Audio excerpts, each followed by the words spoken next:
दोस्तों, motive kids में आपका स्वागत है।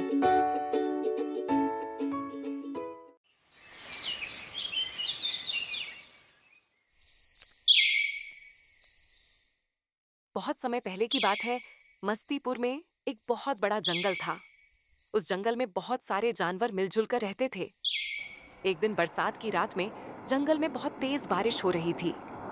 एक कबूतर पति पत्नी अपने घर के अंदर बात कर रहे थे। देखो मिनी, जंगल में 3 दिन से बारिश हो रही है। बारिश रुकने का नाम ही नहीं ले रहा है। अब तो इस बारिश को बंद हो जाना चाहिए। तुम सही कह रहे हो मुन्नू। लगातार हो रही बारिश से सभी जानवर बहुत परेशान हैं और चिंतित भी। तुम बैठो, मैं जंगल का एक चक्कर लगाकर आता हूँ। इतना बोलकर मुन्नू बाहर चला गया। बारिश में भीगते हुए वह उड़ने लगा। थोड़ी दूर जाने के बाद वह एक पेड़ की डाल पर बैठ गया। तभी उसकी नजर एक हिरनी के बच्चे पर पड़ी, जो बारिश में भीगता हुआ कांप रहा था। अरे, ये हिरनी का बच्चा तो ठंड में कांप रहा है। लगता है ये अपने घर का रास्ता भूल गया है। मुझे इस बच्चे की मदद करनी होगी। मुन्नू ने इतना कहा ही था कि तभी उसकी नजर थोड़ी दूर खड़े हुए एक पेड़ के नीचे एक तेंदुए पर पड़ी। उसे देखकर मुन्नू सोचने लगा, अरे, ये तेंदुआ तो इस जंगल का नहीं लगता। ये तो किसी दूसरे जंगल का लगता है। मुझे मालूम करना होगा क्या बात है। इतना बोलकर मुन्नू तेंदुए के पास गया और बोला, कौन हो तुम? मैं तो इस जंगल के सभी प्राणियों को जानता हूँ। तुम तो इस जंगल के नहीं लगते। कहाँ से आए हो? तुम सही कह रहे हो। मैं इस जंगल का नहीं हूँ। मैं इस जंगल से गुजर रहा था कि तभी बारिश शुरू हो गई। बारिश से बचने के लिए मैं इस जंगल में रुक गया। जब बारिश बंद हो जाएगी तब मैं चला जाऊंगा। फिर मुन्नू हिरनी के बच्चे के पास गया और बोला, तुम यहाँ पर क्या कर रहे हो? तुम्हारी माँ कहाँ है और तुम्हारा नाम क्या है? मेरा नाम मोनू है। मैं बारिश में खेल रहा था, मगर खेलते खेलते बहुत दूर चला आया और घर का रास्ता भी भूल गया। इतना बोलकर मोनू रोने लगा।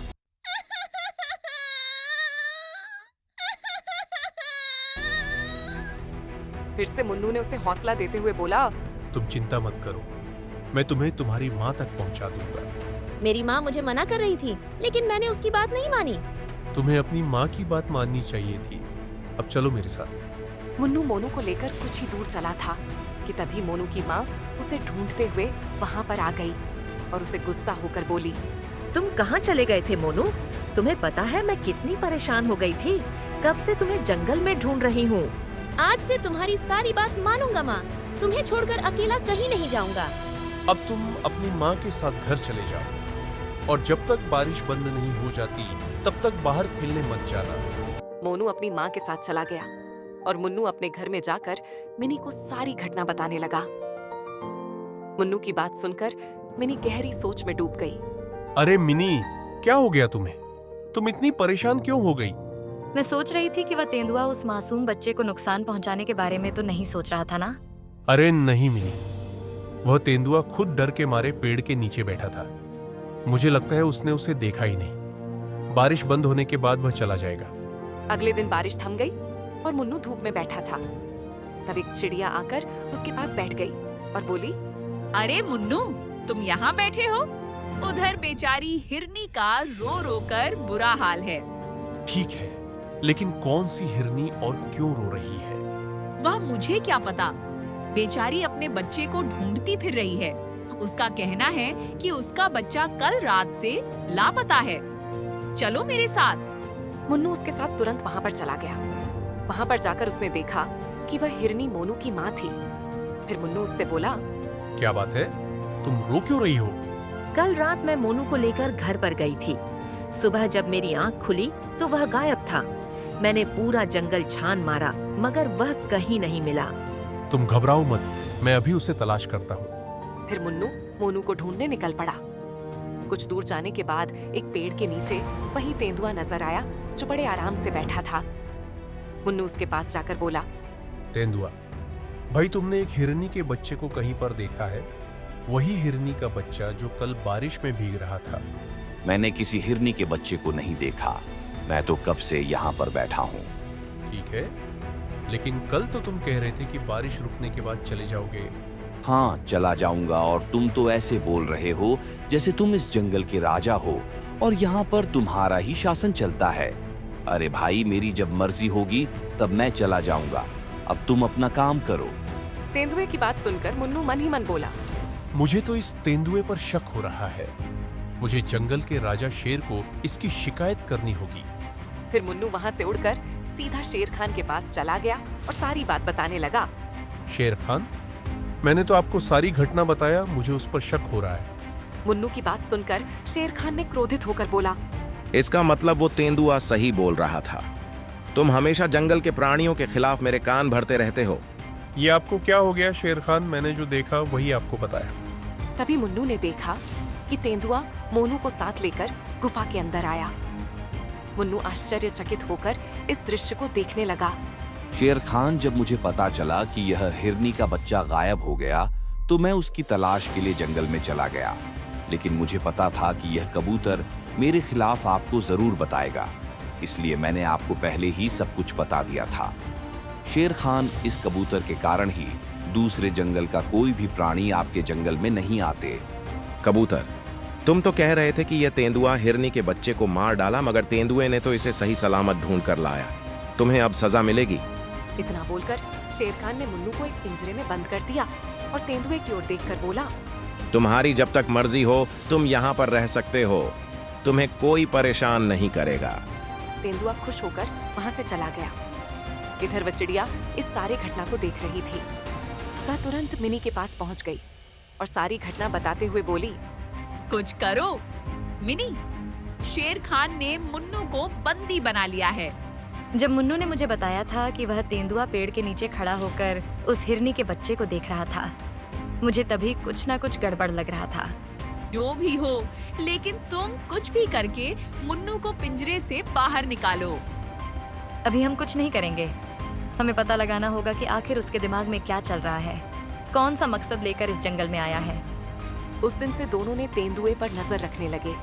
वो तेंदुआ पूरे दिन जंगल में घूमता था और दूसरों का खाना चुराकर खा जाता था और छोटे मोटे जानवरों को शेर खान का दोस्त कहकर धमका था।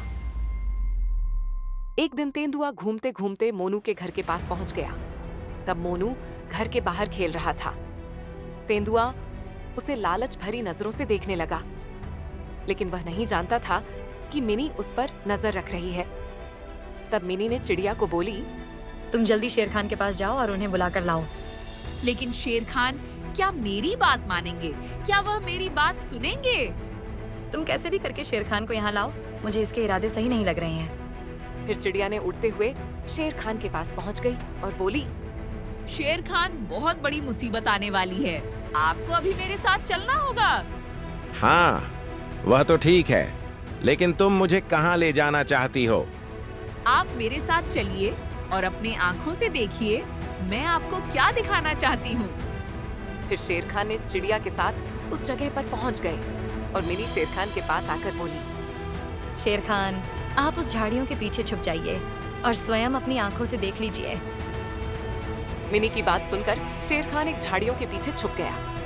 उधर तेंदुआ झाड़ियों से निकलकर मोनू के पास जाकर बोला, आज तुम्हें ताजा ताजा खाने का मन कर रहा है। मुझे ये क्या कह रहे हैं? आप पिछली बार जब मैं खो गया था तब आप ही मुझे शेर खान के पास ले गए थे और मेरी माँ के पास छोड़कर गए थे।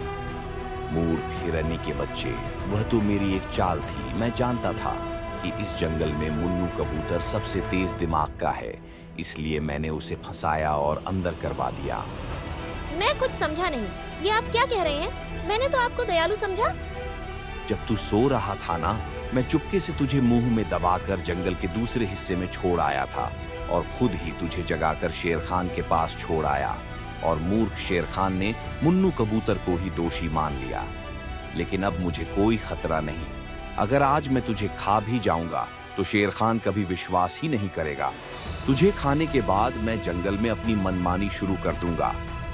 इतना बोलकर तेंदुआ बच्चे पर हमला करने ही वाला था कि तभी शेर खान दहाड़ता हुआ वहां पर आ गया। अपने सामने शेर को देखकर तेंदुआ घबरा गया। अच्छा, तो यह थी तेरी चाल। तूने चालाकी करके मुन्नू को मेरे हाथों से बंदी बना दिया। अब देख मैं तेरा क्या हल करता हूँ। इतना बोलकर शेर खान तेंदुए के ऊपर हमला कर दिया। मार खाकर तेंदुआ किसी तरह से अपनी जान बचाकर वहां से भाग गया और हमेशा के लिए उस जंगल को छोड़कर चला गया। फिर शेर खान ने मिनी को साथ लेकर अपने गुफा में गया और मुन्नू को मुक्त कर दिया। मुन्नू, मुझे माफ कर दो। मुझे उस दुष्ट पर भरोसा नहीं करना चाहिए था।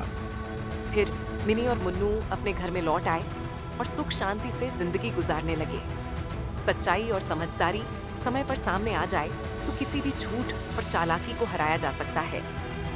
बिना पूरी सच्चाई जाने किसी पर विश्वास करना या दोष देना गलत है। हर किसी की बात पर आंख मूंदकर भरोसा नहीं करना चाहिए। ये कहानी ये सिखाती है कि किसी की नीयत पर जल्दी विश्वास नहीं करना चाहिए। सच्चाई देर से सही लेकिन सामने जरूर आती है। समझदारी और धैर्य से काम लेने पर किसी भी मुसीबत का हल निकल सकता है। झूठ और चालाकी कभी लंबे समय तक नहीं टिकती। आपको हमारा यह वीडियो पसंद आया हो तो प्लीज हमारे चैनल को सब्सक्राइब कीजिए और हाँ, वीडियो को लाइक और शेयर करना मत भूलना। साथ ही नए वीडियो की जानकारी पाने के लिए बेल आइकन को जरूर दबाएं। तो फिर मिलते हैं अगले शनिवार को आपके लिए एक और मजेदार और सीख भरी कहानी के साथ। तब तक हमारे कार्टून शो को देखते रहिए और खूब मजे कीजिए। आपका ढेर सारा प्यार और सपोर्ट के लिए धन्यवाद। फिर मिलेंगे, तब तक के लिए अलविदा और खुश रहिए।